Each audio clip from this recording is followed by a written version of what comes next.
त्रेता युग में एक बार बारिश के अभाव से अकाल पड़ा। तब कौशिक मुनि परिवार के लालन पालन के लिए अपना गृहस्थ स्थान छोड़कर अन्यत्र जाने के लिए अपनी पत्नी और पुत्रों के साथ चल दिए। फिर भी परिवार का भरण पोषण कठिन होने पर दुखी होकर उन्होंने अपने एक पुत्र को बीच राह में ही छोड़ दिया। वह बालक भूख प्यास से रोने लगा। तभी उसने कुछ ही दूर पर एक पीपल का वृक्ष और जल का कुंड देखा। उसने भूख शांत करने के लिए पीपल के पत्तों को खाया और कुंड का जल पीकर अपनी प्यास बुझाई। वह बालक प्रतिदिन इसी तरह पत्ते और पानी पीकर और तपस्या कर समय गुजारने लगा। तभी एक दिन वहां देवर्षि नारद पहुंचे। बालक ने उसको नमन किया। नारद मुनि विपरीत दशा में बालक की विनम्रता देखकर खुश हुए। उन्होंने तुरंत बालक का यथोचित संस्कार कर वेदों की शिक्षा दी। उन्होंने उसे ओम नमो भगवते वासुदेवाय मंत्र की दीक्षा भी दी। वह बालक नित्य भगवान विष्णु के मंत्र का जप कर तप करने लगा।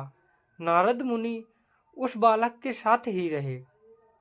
बालक की तपस्या से भगवान विष्णु प्रसन्न हुए। भगवान विष्णु ने प्रकट होकर बालक से वर मांगने को कहा। बालक ने भगवत भक्ति का वर मांगा। तब भगवान विष्णु ने बालक को योग और ज्ञान की शिक्षा दी, जिससे वह परम ज्ञानी महर्षि बन गया। एक दिन बालक के मन में जिज्ञासा पैदा हुई। उसने नारद मुनि से पूछा कि इतनी छोटी उम्र में ही क्यों मेरे माता पिता से अलगाव हो गया, क्यों मुझे इतनी पीड़ा भोगनी पड़ रही है। आपने मुझे संस्कारित कर ब्राह्मण बनाया है, अतः मेरी पीड़ा का कारण भी बताएं। नारद मुनि ने बालक से कहा, तुमने पीपल के पत्तों को खाकर घोर तप किया है, इसलिए आज से तुम्हारा नाम पिपलाद रखता हूँ। जहाँ तुम्हारे कष्टों की बात है तो उसका कारण शनि ग्रह है, जिसके अहंकारवश धीमी चाल के कारण तुम्हारे साथ ही पूरा जगत भी अकाल की पीड़ा भोग रहा है। यह सुनकर बालक ने बहुत क्रोधित हो गया। उसने आवेशित होकर जैसे ही आकाश में विचरण कर रहे शनि को देखा, तब शनि ग्रह बालक पिपलाद के तेजोबल से जमीन पर एक पर्वत पर आ गिरा, जिससे वह अपंग हो गया। शनि की ऐसी दुर्दशा देखकर नारद मुनि खुश हो गए। उन्होंने सभी देवी देवताओं को यह दृश्य देखने के लिए बुलाया।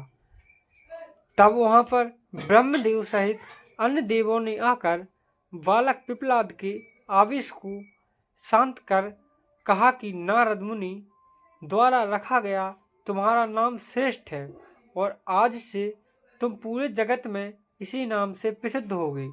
जो भी व्यक्ति शनिवार के दिन पिपलाद नाम का ध्यान कर पूरी श्रद्धा और भावना से पूजा करेगा, उसको शनि ग्रह के कष्टों से छुटकारा मिलेगा और उसको संतान सुख भी प्राप्त होंगे।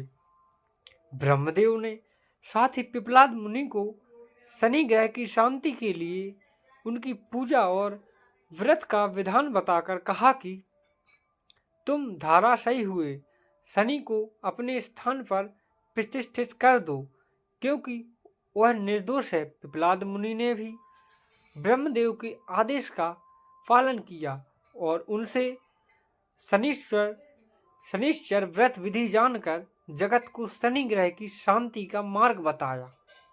इसलिए शनि ग्रह की शांति के लिए शनिवार के दिन पीपल के वृक्ष के साथ ही शनिदेव के पूजन की परंपरा है। तो आज की हमारी ये नई कथा का अंत होता है और ऐसी ही कथाएं, नई जानकारियां मैं लेकर अपने चैनल पर आऊँगा, जिसे आप लाइक एवं सब्सक्राइब करें। धन्यवाद।